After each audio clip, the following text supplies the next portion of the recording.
There is a voice that has been speaking to you your entire life. Not because it always tells the truth, but because you rarely question it. It speaks when you wake up. It speaks before you fall asleep. It speaks when you fail. And sometimes, it speaks so easily that you mistake it for your own voice. The strange part is, most people spend years trying to control that voice, when the real answer is something completely different. If you stay with this story until the end, you may never listen to your own mind the same way again. Because one simple question changed the way one young man understood his own mind forever. And it wasn't the answer. It was the question. His name was Ethan. From the outside, nothing seemed wrong.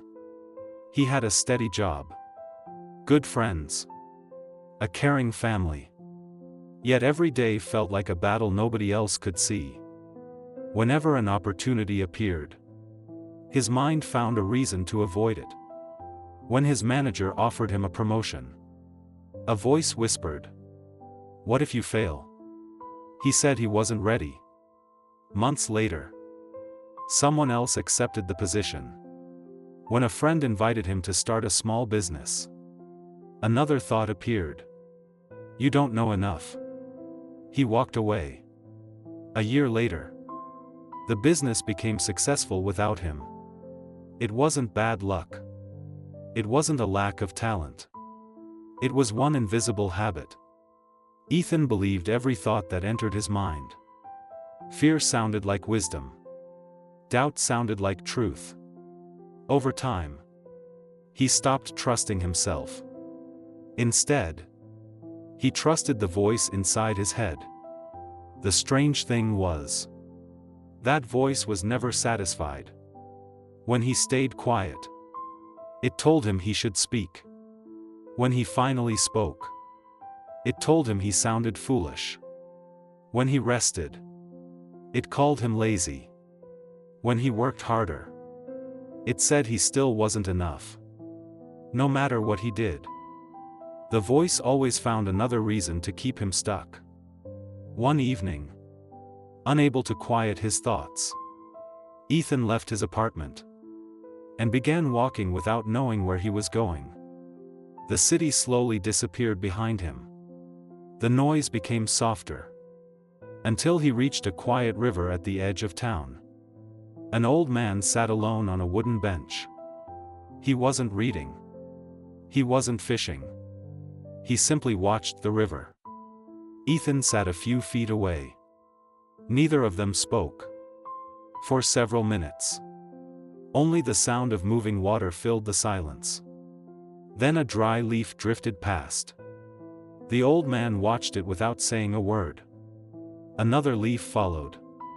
Then another. For the first time that day, Ethan noticed something unusual. The old man wasn't watching the river. He was watching the leaves.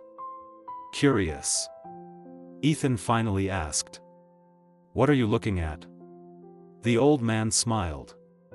He looked at Ethan for a moment, then asked one simple question. A question that would quietly change the rest of his life. The old man smiled. Then he asked, "When the leaves float down the river, do you try to stop every single one?" Ethan looked at the water. "No." The old man nodded. "Then why do you spend your life trying to stop every thought?" Ethan stayed silent. The old man pointed toward the river. Leaf after leaf floated past. Some moved quickly. Some became trapped near the rocks. Others disappeared around the bend. Yet the river never stopped moving. "You see those leaves?"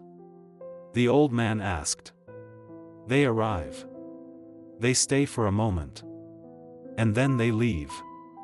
The river never chases them. It never fights them. It simply keeps flowing." For the first time, Ethan wasn't listening to the old man. He was watching the river. Then something inside him shifted. His thoughts had never stayed forever. Fear came, then disappeared. Doubt came, then disappeared. Embarrassment, anger, regret. They all came, and eventually left. The only thoughts that remained were the ones he kept holding on to. The old man stood up. Before leaving, he said only one more sentence. Your mind creates thoughts. You decide which ones get to stay. Then he quietly walked away. Ethan remained by the river until sunset. Not trying to empty his mind. Not trying to force positive thinking. For the first time in years, he simply watched his thoughts. The way he had watched the leaves. The next morning, nothing magical happened. His mind still whispered, "What if you fail?" The thought was still there. But something was different. Instead of arguing with it, he smiled. Then continued getting ready for work. Later that day, he finally made the phone call he had been avoiding for months. His mind warned him again. You'll embarrass yourself. This time, he let the thought pass. Just like another leaf. Days became weeks. The thoughts never disappeared. But they slowly lost their power. Because Ethan stopped treating every thought like an order. He treated them like visitors. Some stayed for a moment. Then quietly left. Months later, he accepted new opportunities. Spoke with confidence. Started the business he had delayed for years. Not because fear had disappeared, but because fear was no longer making his decisions. Years later, people often asked, "How did you finally control your mind?" Ethan always smiled. Then he remembered the river. And the leaves. "I never learned to control my mind," he would say. "I learned that not every thought deserves to be believed. Because your mind will produce thousands of thoughts every single day. Some will help you. Some will frighten you. Some will try to keep you exactly where you are. The real question is not, what is your mind saying? The real question is, why are you believing it? Because peace does not begin when your mind becomes silent. It begins the moment you stop believing every voice inside it.